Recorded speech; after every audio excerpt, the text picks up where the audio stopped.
শুধুমাত্র বাংলাদেশ বিমান বাহিনীর বম বিস্ফোরণে তাদের প্রয়োজনীয় সরঞ্জামাদি গাড়ি থেকে নামিয়ে তাদের ইঞ্জিনিয়ারিং কমান্ড পোস্টে রাখতে এবং বম প্রয়োগ সম্পর্কে বিমানটি থেকে নিরাপদ দূরত্বে সুপ্রকৃতভাবে প্রয়োজনীয় সরঞ্জামাদি এই ইঞ্জিনিয়ারিং কমান্ড পোস্টে ঘুরে আউট করেছেন।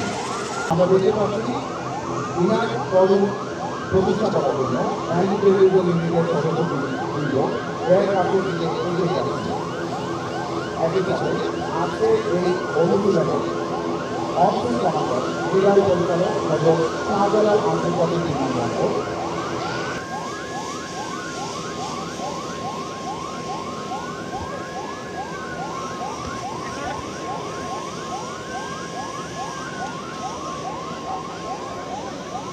আজকের এই নিরাপত্তা অনুশীলনে অংশীল কমান্ডার নির্বাহী পরিচালক হযরত শাহজালাল আন্তর্জাতিক বিমানবন্দরের নির্দেশে বিমানের ক্যাপ্টেন যাত্রীদের ডিসেম্বার করার নির্দেশনা দিবেন। সুধীমণ্ডলী, আপনারা দেখতে পাচ্ছেন বিমান হতে যাত্রীদের দ্রুত নামানো হয়েছে। নিরাপত্তার সাথে যাত্রীদের এবং ক্রুদের ডিসেম্বার করার পর দেহ তল্লাশি এবং কর্ডন করে রাখা বিশেষভাবে প্রয়োজন।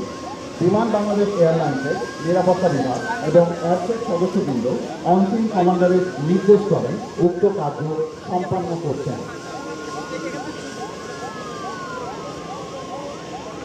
এ ধরনের সংকটপূর্ণ মুহূর্তে অথবা যাত্রীদের দ্রুত অপসারণ চলাকালীন আতঙ্কে বা যে কোনো ধরনের মেডিকেল ইমার্জেন্সিতে আহত যাত্রীকে দূরবর্তী কোনো স্থানে অথবা বিমানবন্দরে এ ধরনের অপ্রীতিকর কোনো ঘটনা ঘটলে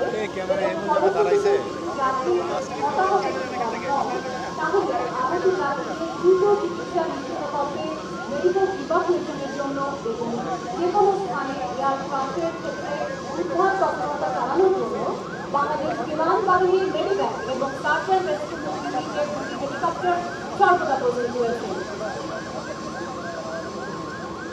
দর্শক মন্ডলী, আমরা এইমাত্র দেখতে পেলাম বিমান থেকে দ্রুত অবতরণের সময় কিছু যাত্রী পদদলিত হয়ে আহত হয়েছেন। তাদেরকে দ্রুত চিকিৎসা সেবা দেওয়া প্রয়োজন। হযরত শাহজালাল আন্তর্জাতিক বিমানবন্দরের স্বাস্থ্য বিভাগ আহত যাত্রীদেরকে প্রাথমিক চিকিৎসা প্রদান করবেন এবং অধিকতর চিকিৎসা প্রদানের প্রয়োজনে কুর্মিটোলা জেনারেল হাসপাতালে স্থানান্তর করবেন। আমরা আরও জানতে পেরেছি যে একজন গুরুতর আহত যাত্রীকে উন্নত চিকিৎসার জন্য অল্প সময়ের মধ্যে বিশেষায়িত হাসপাতালে মেডিকেল ইভাকুয়েশন করা প্রয়োজন। অংশীল কমান্ডারের নির্দেশে ইমার্জেন্সি অপারেশন সেন্টারের অনুরোধে ঢাকায় আকাশী কন্ট্রোল টাওয়ার বাংলাদেশ বিমান বাহিনীর 9 স্কোয়াড্রনকে একটি মেডিকেল ইভাকুয়েশনের অনুরোধ জানায়, যার পরিপ্রেক্ষিতে 9 স্কোয়াড্রনের একটি রেস্কিউ হেলিকপ্টার কিছুক্ষণের মধ্যে এসে উপস্থিত থাকে। আমরা দেখতে পেলাম বিমান বাহিনীর বম ডিসপোজাল ইউনিটের এলএসি ফেরদৌস এবং LAC Nazmul bomb disposal suit পরিধান করে সাসপেক্ট বিমানটির ভেতরে অবস্থান গ্রহণ করেছেন।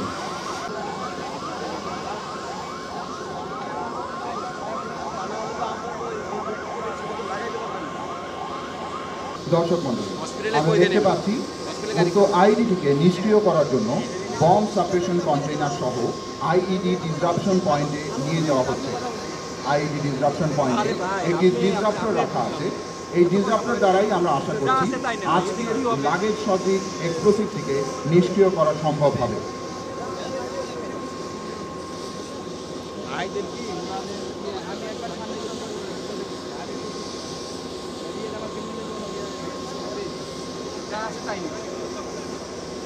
সমস্যা করে তোলা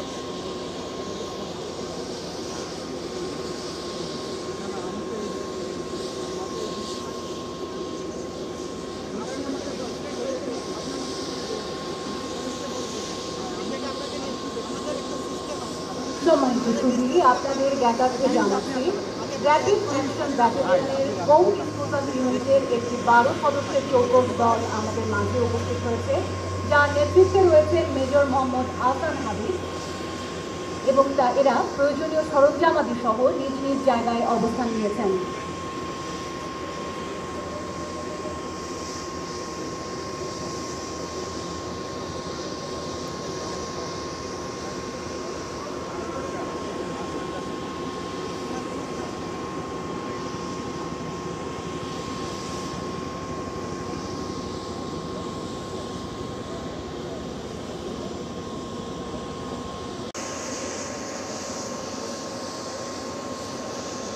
বিস্ফোরক মাদকদ্রব্য সংশ্লিষ্ট অপরাধী শনাক্তকরণ ও অপরাধ দমনে বরাবরই সংরক্ষণকে গুরুত্বপূর্ণ ভূমিকা রেখেছে বিএনপি ডগ স্কোয়াড। 2015 সালে প্রতিষ্ঠার পর থেকে দেশকে বিস্ফোরক ও নাশকতা মুক্ত রাখতে rapid action bomb disposal unit এবং rapid action battalion dog squad, Dhaka metropolitan police dog squad, arm police ব্যাটালিয়নের ডগ স্কোয়াড এর সম্মিলিত প্রচেষ্টায়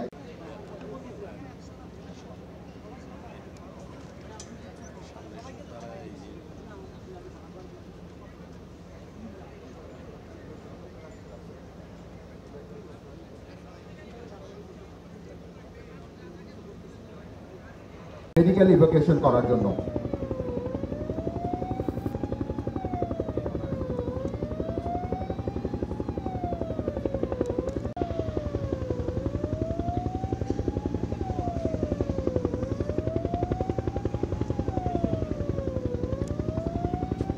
দর্শক মণ্ডলী, আমরা দেখতে পাচ্ছি বিভিন্ন বাহিনীর সমন্বয়ে গঠিত জয়েন্ট সার্চ টিম বিমানটির অভ্যন্তরে সার্চ সম্পন্ন করে বেরিয়ে আসছে।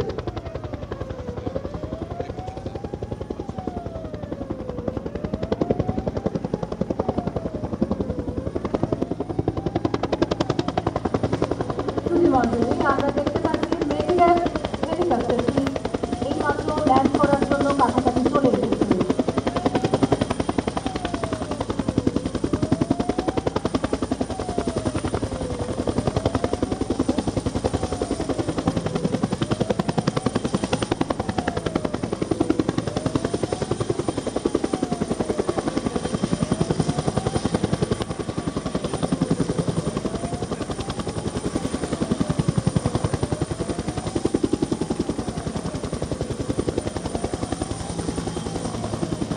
দর্শক মণ্ডলী, আমরা দেখতে পাচ্ছি সকল সামরিক ও নিরাপত্তা সংস্থা সম্মিলিতভাবে অনসিন কমান্ডারের নির্দেশক্রমে তল্লাশি অভিযান পরিচালনা সম্পন্ন করেছেন।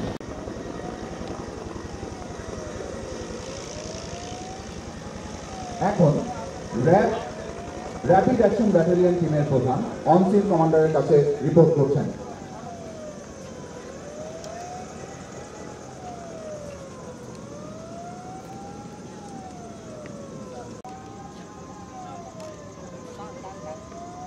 এবারে Bangladesh army bomb disposal unit on scene কমান্ডারের নিকট রিপোর্ট করছেন।